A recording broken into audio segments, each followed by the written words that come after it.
Kashi or Varanasi is said to be the first place was born. It was the idea of like, what if our story ended here? The story is basically between these.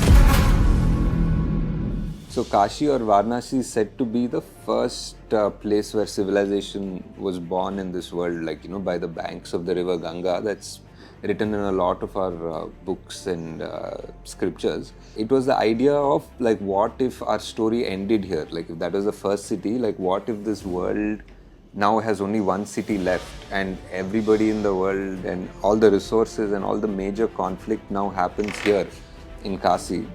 So that was the setting for Kalki. And now we are in a world where the most life-giving river, the Ganga, is dry.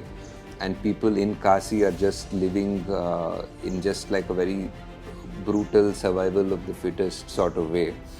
And above them towers the complex. Like maybe you guys have seen in the trailer or something, like this massive mega city sort of structure, like an inverted pyramid that is a kilometer into the sky.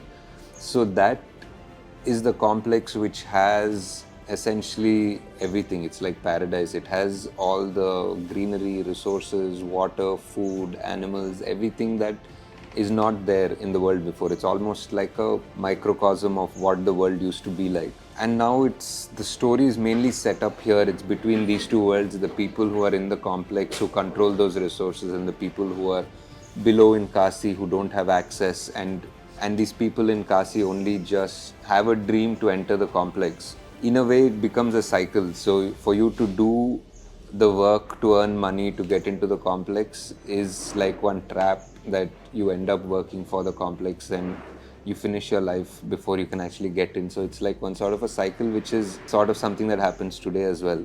Apart from these two worlds, there's also a third world which we call Shambhala.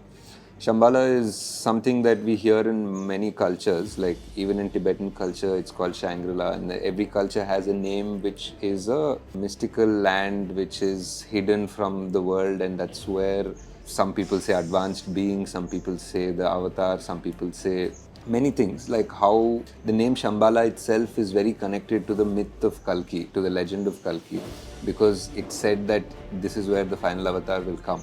That is the most powerful and that is the most familiar thing about the Kalki story. So these are our three worlds, and each of these worlds have a design or a thought process behind it.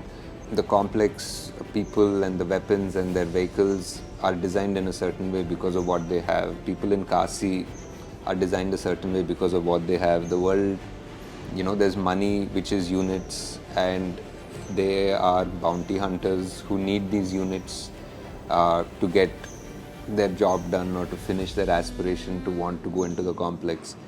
And there's this third world which is Shambhala, which is essentially the refuge. It's like a massive refugee camp in a way, like for all the religions and all the cultures that have been hunted down in this world by the complex. So they all needed a place to hide. The people in Shambhala are part refugees, part rebels, part the resistance who are fighting the complex. So the story is basically between these three worlds, and each of them are very unique in their own way, and how their paths cross and how the story goes forward.